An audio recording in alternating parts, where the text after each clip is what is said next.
In the late 1970s, Van Morrison reappeared after several years on hiatus, a period during which he had gone from being one of the world's biggest stars to a memory from rock and roll's past, as music moved on in his absence. On his eventual return, Morrison was a transformed figure, teetotal and motivated, but also garrulous and confrontational. I think it's always been a problem for him. He has a God-given talent.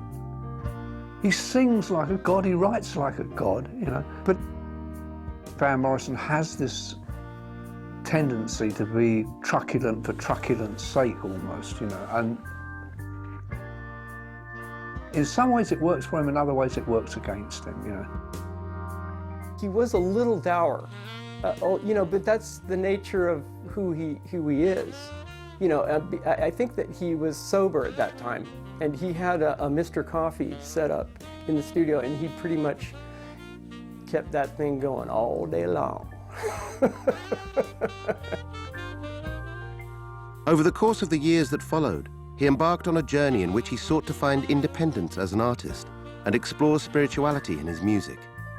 This film is the story of that journey. I didn't expect the spiritualism that was going to be, because I didn't really have any sense that that was going on lyrically.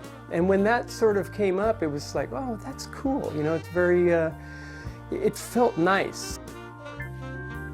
There's a restlessness about Van Morrison as an artist. There's no question about that. And that, you know, I think he's over his entire career, I think, explored a lot of different sounds. I think, however, in the 70s and 80s, he defined what I would think of as a kind of essential Van Morrison sound that is a kind of conglomerate of all of the things that he's interested in. And he kind of invented a sound, I believe. Van is a songwriter. Van told me one time, I write songs. And the reason I make records is because that's where songs come. And that sums him up. He makes records because that's the way songs come.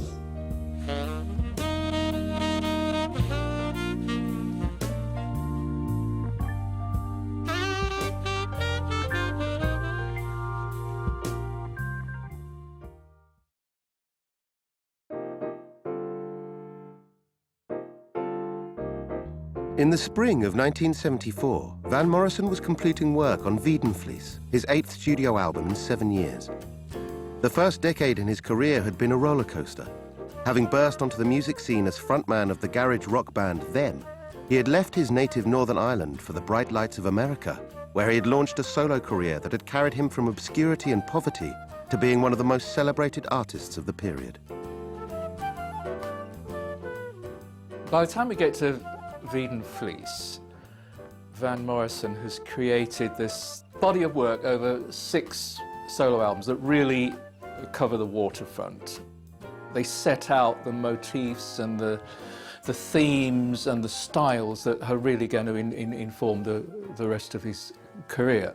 I mean, in a way, he's slightly unfortunate in that he started off with a completely unique one-off piece of work in Astral Weeks. How do you follow that? Well, the answer is he follows it with a kind of jazz soul album in Moon Dance, and then he follows it with a very R&B oriented album in his band and street choir, and then there are sort of slightly more troubadour style albums in St. Dominic's Preview, and particularly Tupelo Honey, by which time he's living in Woodstock, and you know, this is redolent of that whole sort of troubadour era. So he's done all of these different things really that draw on so many sources.